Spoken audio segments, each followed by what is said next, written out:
सक्षम police times news 112 सक्षम जनतेचा आवाज। महाराष्ट्र राज्याचे शिवसेना नेते आणि उपमुख्यमंत्री एकनाथजी शिंदे यांचे अत्यंत विश्वासू सहकारी प्रकाश पाटील यांनी कसारा गावात सुरू असलेल्या भीषण पाणी टंचाईचा आढावा घेतलाय। शहरनामा संपादक आणि व्यवस्थापन टीम सोबत झालेल्या सकारात्मक चर्चेदरम्यान त्यांनी गावातील परिस्थिती जाणून घेतली। परिस्थितीचं गांभीर्य ओळखून पाटील साहेबांनी तत्काळ सरकारी यंत्रणा, तहसीलदार आणि प्रांत अधिकाऱ्यांना फोन लावला आणि गावाला मिळणारे 14 टँकर वाढवून थेट 24 टँकर देण्याची आग्रही विनंती केली। या कठीण प्रसंगात मी नेहमी कसारातील नागरिकांच्या पाठीशी खंबीरपणे उभा राहीन अशी ग्वाही त्यांनी दिली। विशेष म्हणजे अशा संकट काळात राजकारण बाजूला ठेवून फक्त गाव म्हणून प्रत्येकानं एकत्रित यावं असं भावनिक आणि महत्त्वाचं आवाहनही त्यांनी गावकऱ्यांना केलंय। या महत्त्वपूर्ण बैठकीला आणि दौऱ्याला ठाणे जिल्हा उपजिल्हा प्रमुख रघुनाथ कदम, संपर्क प्रमुख संतोष लहाने, उपतालुका प्रमुख बंधू सोडणर, शहर प्रमुख बाळा भोसले, उद्योजक संदीप शिंदे आणि युवा उपतालुका प्रमुख महेश गिळंदे उपस्थित होते। तसंच उपसरपंच शरद वेखंडे, रिपब्लिकन पार्टीचे महाराष्ट्र उपाध्यक्ष सुहास जगताप, राजू उबाळे, संतोष कर्डक, राहुल शेजवळ, भाजप अध्यक्ष विनायक सावंत आणि जिजाऊ संघटनेचे कार्यकर्ते उपस्थित होते। सर्वांनीच या समस्येवर एकत्रित लढा देण्याचा निर्धार केलाय।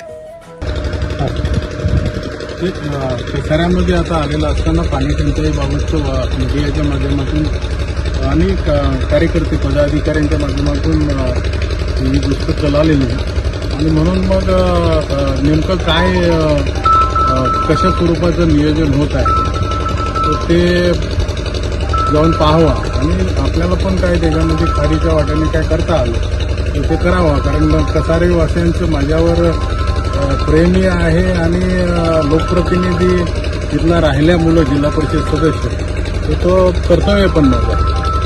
खरं म्हणजे सर्व पक्षीय जे आहेत ज्यांचं याच्यामध्ये योगदान आहे, ज्यांनी लोकवर्गणी किंवा त्यांनी स्वतःच्या खर्चाने सुद्धा कसाऱ्यावासियांना पाणी देण्याच्या दृष्टिकोनातनं प्रयत्न केलेला आहे। त्याचबरोबर शासन जे आहे तहसीलदार आणि महसूल ते सुद्धा या ठिकाणी पाणीचा पुरवठा करण्याचा प्रयत्न त्यांचाही सुरू आहे। परंतु जो मिळतोय पाणी त्या पाण्यातलं लोकवस्ती 40-50 हजार असते आणि त्यामुळं ते अपुरा पडतोय आणि म्हणून ते डबल करावा त्याच्यासाठी तहसीलदार साहेब आणि कान साहेब दोघांनाही विनंती केलेलं आहे आणि अगदी 1-2 दिवसाच्या ह्याच्यामध्ये तशा स्वरूपाचं पाणी पुरवठा जो आहे तो होईल अशा स्वरूपाचं त्यांच्याकडनं आश्वासन मिळालेलं आहे आणि ते करतील। आणि मी आज आलेला आहे तसं पुन्हा 4 दिवसानंतर पुन्हा येणार।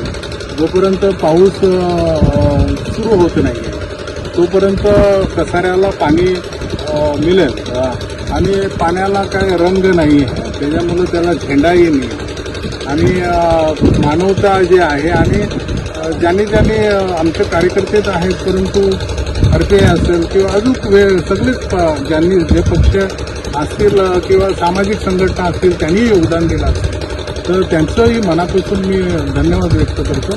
आणि अशा वेळेला कायदा नियम टंचाई हे सगळं न बघताना लोक पाण्यावाचून वंचित राहता कामा नये, त्यांना पाणी मिळालं पाहिजे आणि मीडियाचं पण याच्यामध्ये योगदान आहे। कारण शेवट हे शासनापर्यंत पोहोचवणं किंवा आम्ही पण वाचलं कार्यकर्त्यांकडनंही कळलं तर मीडियाला पण मी धन्यवाद देतो का जे काय सामाजिक प्रश्न जे आहेत तर तो खरा हक्क आणि अधिकार जो आहे जनतेच्या प्रश्नावर बोलणं किंवा जनतेची बाजू मांडणं हा तर मीडियाचाच तो भाग आहे। आणि म्हणून या चांगल्या उपक्रमामध्ये ज्यांनी सहभाग घेतलेला आहे आणि पुढे सुद्धा हे कंटिन्यू जोपर्यंत पाऊस होत नाही आहे तोपर्यंत सगळ्यांनी काही याच्यावर काम करत राहणं गरजेचं आहे आणि मी सुद्धा सोबत आहे।